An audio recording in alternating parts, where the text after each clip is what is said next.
C'est bien de voir la grande famille cycliste ici au Québec, là, tous les secteurs confondus. C'est le seul événement où ça permet là, tous les secteurs de se rencontrer là, lors de l'événement du Maire cycliste québécois. Qui prendra le micro pour André Michaud? L'an prochain, André, merci pour les années de service. Robert s'en va, tout le monde s'en va.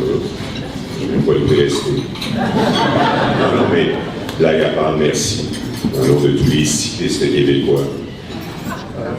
Détenteur d'une technique en administration des affaires au cégep de Limoilou, Yves Blouin a développé une expertise en vente tout au long de sa carrière. Cofondateur et associé du cabinet de services financiers Blouin Huard Incorporé, Yves se définit encore aujourd'hui comme un passionné de la vente. Au début des années 90, il choisit de vivre au Mont-Saint-Anne avec sa famille pour se rapprocher d'une autre passion qui est le ski alpin.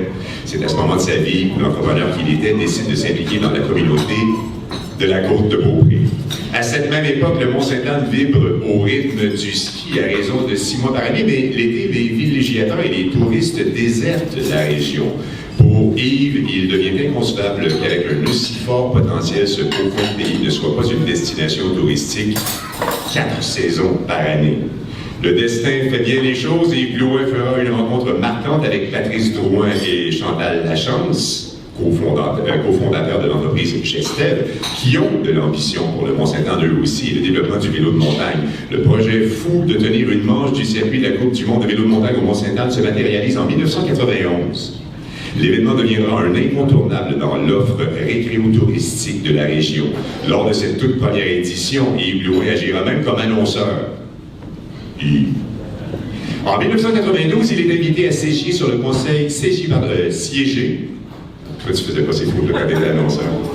À siéger sur le conseil d'administration de la Corporation des événements d'été de Québec et se voit offrir le poste de président, le poste qu'il occupera jusqu'à 2019 inclusivement. Au cours de ces 28 années, Yves Blouin a véritablement contribué au développement du vélo de montagne dans la région de la capitale nationale et partout au Québec. Partager cet honneur-là, il faut que je partage cet honneur-là avec beaucoup de gens autour de moi parce que ça se fait pas tout seul. L'idée d'un président, finalement, on l'a dit tout à l'heure, c'est de rassembler les gens. C'est comme une entreprise, finalement, c'est de faire travailler les gens ensemble, qu'on ait du plaisir à le faire. Et puis, effectivement, quand j'ai rencontré ces deux moineaux-là avec leur course de bicycle, je faisais des courses de bicycle, c'est malade, ça va ça.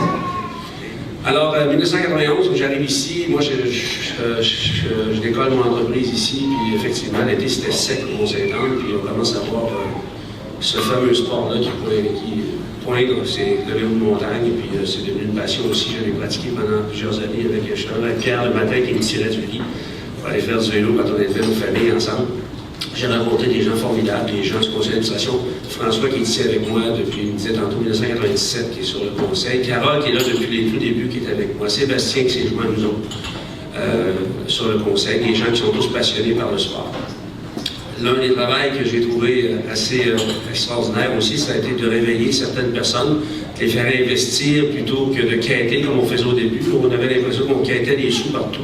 On faisait des sandwichs à Chantal à l'époque, c'est comme ça que ça se passait. Puis Chantal a osé de la sortir du bureau le soir parce qu'elle n'avait pas de chèque d'accréditation. Elle dormait peut-être 2 heures par jour, 3 heures par jour pendant les événements. Puis elle avait toujours son sourire. Elle disait, j'en ai vu pour toi les sourires. C'est pas grave, on se parlera après l'événement, puis ça paraît très fort. Et c'était cette entreprise-là qui est devenue, disons, une fierté dans la région de Québec, Gestel, qu'ils ont fondé, qui a créé d'autres événements. Mais on va revenir à notre histoire.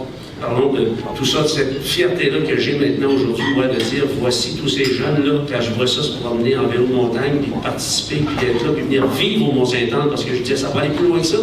Les gens vont arrêter de partir de Saint-Augustin-des-Morts, puis ça va venir faire du ski la fin de semaine au Mont-Saint-Anne. C'est ridicule, il faut qu'ils viennent vivre au Mont-Saint-Anne, puis on a développé, je disais ça aux municipalités, les gens vont venir vivre ici avec leur famille, comme moi j'ai fait. Parce que dans le sport, il n'y en a pas de bonne. Peut-être de trouver le Mozambique. Il n'y en a pas. Quand on fait faire du sport aux jeunes, ben c'est ce que ça donne. Ça donne des Alex Hervé, ça donne des Marie-Hélène Prémont, des Raphaël Gagné, tous ces jeunes-là qui s'en viennent, qui poussent en arrière, qui veulent devenir ces jeunes-là. Donc ce prix-là, que vous me donnez aujourd'hui, j'ai beaucoup d'honneur à le recevoir, mais je le partage avec tous ces gens-là. C'est vraiment pour moi un grand honneur d'être accueilli au sein du Temple de la République. Il y a la Sport Québec. Cette même année, il vivra l'un des moments les plus forts de sa carrière d'entraîneur alors que Marie-Hélène Prémont décroche la médaille d'argent au cross-country olympique des Jeux olympiques d'Athènes. La fébrilité et l'excitation du moment se font encore ressentir lorsqu'il en parle aujourd'hui. L'équipe nationale l'aura amené à 3 championnats du monde. En 2007, son association avec Cyclisme Canada prend fin.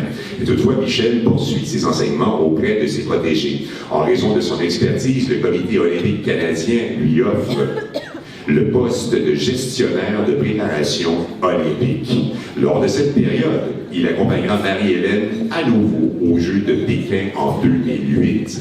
Après son implication avec le COC des Jeux de Vancouver 2010 et Londres 2012.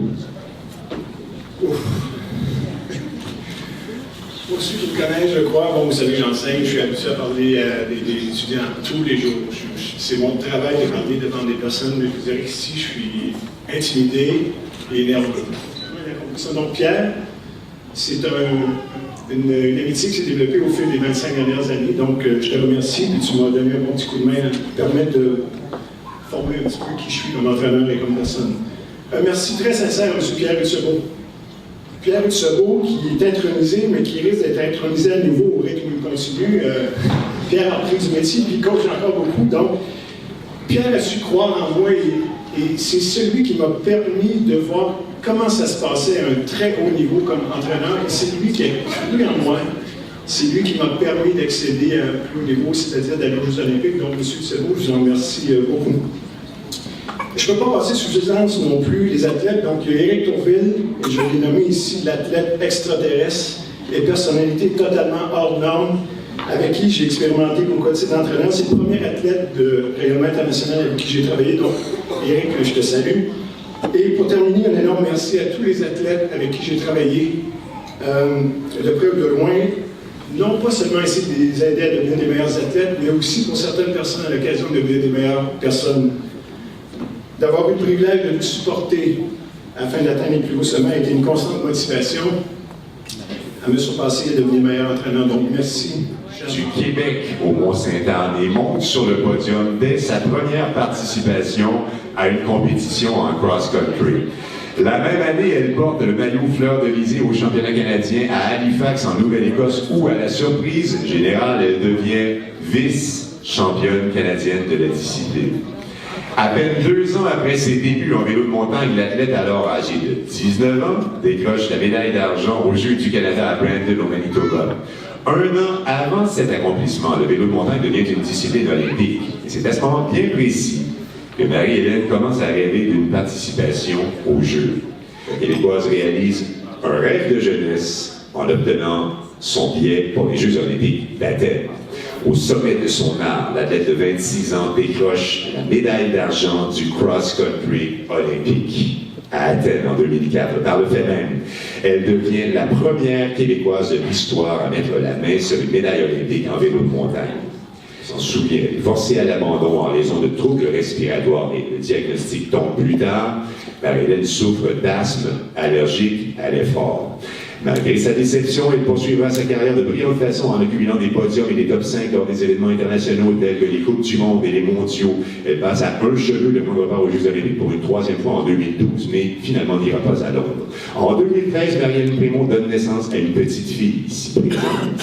Elle se retire de la compétition avant d'effectuer en 2014 un retour. Lors de cette même année 2014, elle fait ses adieux à la compétition à l'issue de la Coupe du Monde au Mont-Sainte-Anne, soit au même endroit où elle avait eu la piqûre du vélo de montagne 20 ans plus tôt. Depuis 2012, la sextuple championne canadienne de vélo de montagne travaille maintenant comme pharmacienne. Marie-Hélène Prémont.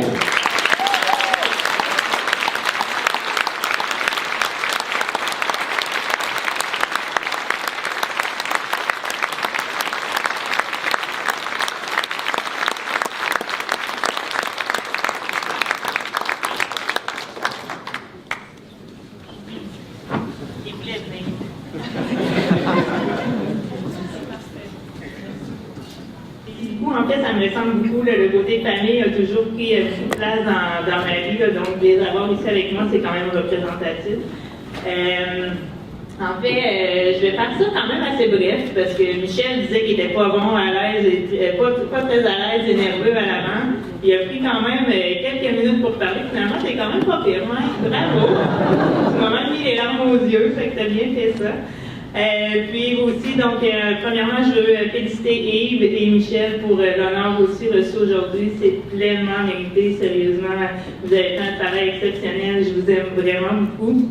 Donc, merci vraiment beaucoup pour ce que vous avez fait pour moi. Puis, vous méritez cet honneur-là sans aucune hésitation.